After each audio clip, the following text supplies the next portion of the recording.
Welcome back to our 21-day introduction to Matomo. In this video we'll be going over the contents report.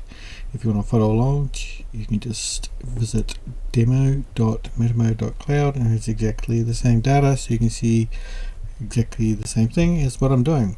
So in this content report is another sort of video which needs a bit more of a breakdown because it's quite an involved topic. So if you're not sure what contents is, it's sort of what makes up your entire web page.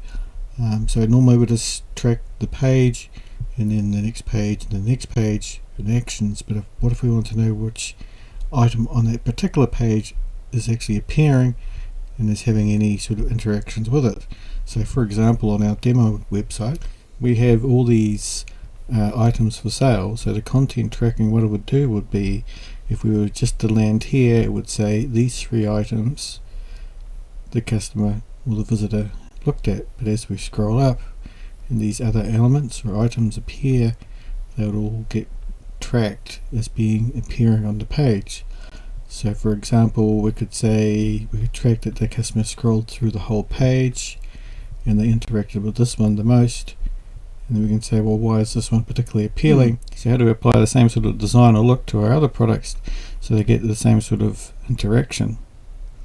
Same for banner ads. If you had a banner ad up here and not many people clicked on it, but you had a similar sort of banner ad somewhere else on the page and people clicked on it a lot, you could decide, well, this one has got better engagement, let's move that somewhere else and put it in another part of the page and try and fix our other banner ad because it's not really working for us.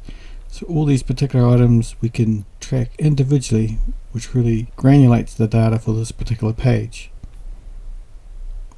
But again, that's something for another full video by itself, because there's quite a bit to cover to get the best out of that feature. So in the report itself, we've got content name and the content piece. The content name is sort of a broad name for whatever the item is, so it could be a banner.